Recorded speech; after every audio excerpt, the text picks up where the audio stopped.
Ever wondered what sets the best apart from the rest in real estate? Do they have a secret formula, or is it smart strategies and hard work? Well, you're in luck. Today we're uncovering the exact strategies that have helped investors dominate the market and secure massive success. Welcome to Strategy Saturday. I'm Charles Carillo, and today we're going to be discussing the top 6 game-changing lessons from some of the most successful real estate investors out there.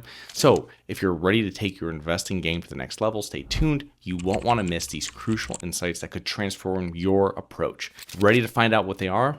Let's jump in. After interviewing and speaking with thousands of real estate investors and being a multifamily investor myself since 2006, I've heard a few recurring lessons repeated by successful real estate investors. Hopefully, these basic but valuable insights can help guide new and seasoned investors. Number 1 is be strategic.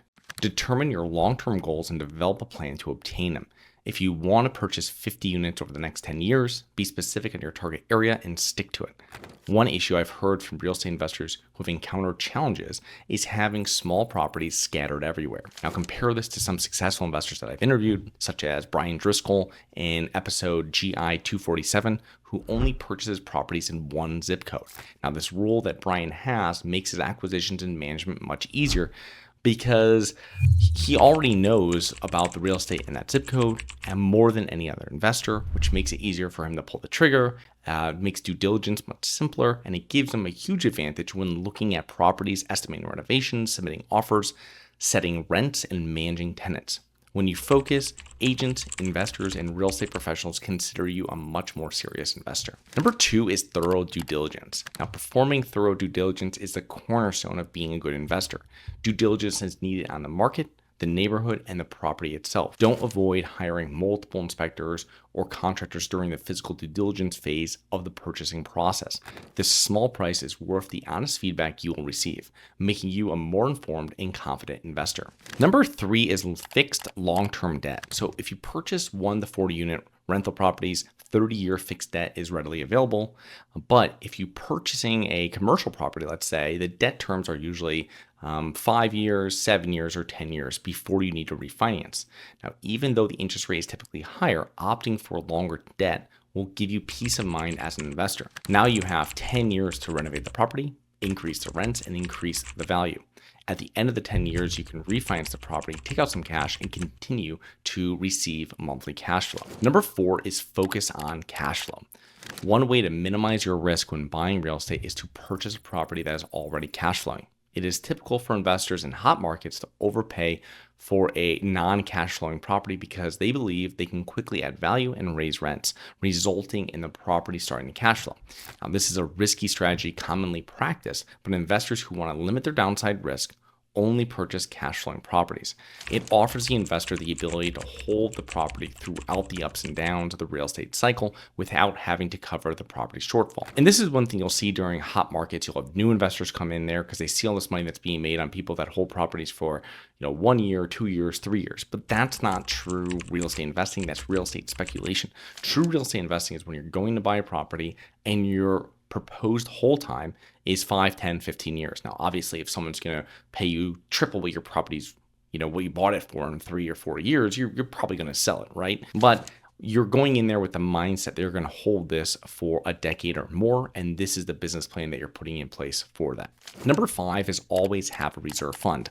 I'm a staunch proponent of having a reserve fund for any property you purchase, even if it is your own residence. Everything takes longer and is more expensive than you think. Renovations take longer and cost more. New tenants might not move in right away, needing you to cover the rent until they do. And the reserve fund can vary depending on the size and the condition of your property. But I would start with 4 to 6 months of expenses put aside and add to it every month. Successful real estate investors always have a reserve fund.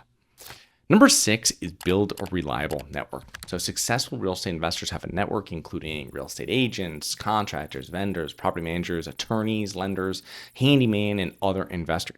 Building out a network will make your real estate investing career much easier.